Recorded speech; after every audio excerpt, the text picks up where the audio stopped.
আসসালামু আলাইকুম। তৃতীয় শ্রেণীর সুপ্রিয় শিক্ষার্থীবৃন্দ, আশা করছি তোমরা সকলে ভালো আছো। এটি হলো তোমাদের বাংলা বই এবং তোমাদের এই বাংলা বইয়ের মধ্যে নতুন কি কি সংযুক্ত করা হয়েছে এগুলো আমরা একটু কষ্ট করে দেখে নিব। চলো আমরা এগুলো দেখে নিই। সূচিপত্রের মধ্যে দেখো এখানে অনেকগুলো সূচিতে এনেছে এবং প্রতিটি যদি আমরা বই একটু কষ্ট করে দেখে নিই।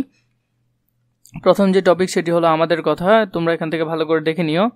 সবগুলো টপিক আমি এখন এই ভিডিওতে দেখাতে পারবো না, তোমাদের জন্য আমি আলাদা করে ভিডিও রেডি করব যেখানে তোমরা এগুলো ভালো করে দেখে নিতে পারবে। তারপর দেখো এখানে বেশিরভাগ ক্ষেত্রে ছবি রয়েছে, আবার পড়ি কাঠ চিহ্ন যে আমরা দ্বিতীয় শ্রেণীতে পড়ে এসেছি তার, এবং কিছুটা আবার নতুন করে পড়তে দিয়েছে তোমাদেরকে, সেগুলো পড়বে। এরপর দেখো আবার পড়ি ফলাচিহ্নগুলো সম্পর্কে এখান থেকে জেনে নিতে পারবে।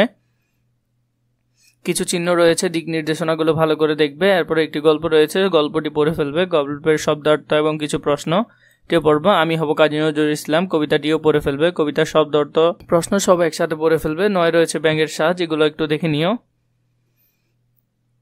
এছাড়া তোমাদের বইয়ে তেমন করে নতুন কিছু সংযুক্ত করেনি। 10 মধ্যে দেখো বাক্য পড়ি ও লিখি, এগুলো একটু দেখে নিও। এরপরে আছে তোমাদের নতুন করে যেগুলো দিয়েছে সেটা হলো বালুচরে একদিন, এগুলো একটু দেখিও কষ্ট করে। আমাদের গ্রাম লিখেছে বন্দে আলিমিয়া, এটি একটু দেখে নিও।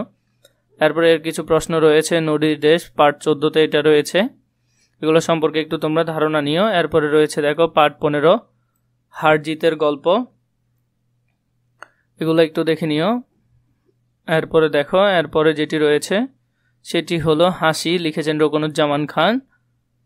এছাড়া আর কিছু শব্দার্থ রয়েছে। এরপর রয়েছে আমাদের উৎসব, এটি ভালো করে দেখে নিবে। এর শব্দার্থ এবং প্রশ্নগুলোও তোমরা ভালো করে পড়ে নিও। এরপর রয়েছে রাষ্ট্রভাষা বাংলা চাই, এটি হয়তো নতুন করে সংযুক্ত করেছে তোমাদের বইয়ে। এরপরে আজিকার শিশু সুফিয়া কামাল, এটাও ভালো করে দেখবে। এর শব্দার্থ এবং প্রশ্নগুলোও দেখে নিও। এরপর রয়েছে ঢাকায় মসলিন সম্পর্কে এখানে অনেক কিছু রয়েছে, এগুলো দেখিয়ে ভালো করে।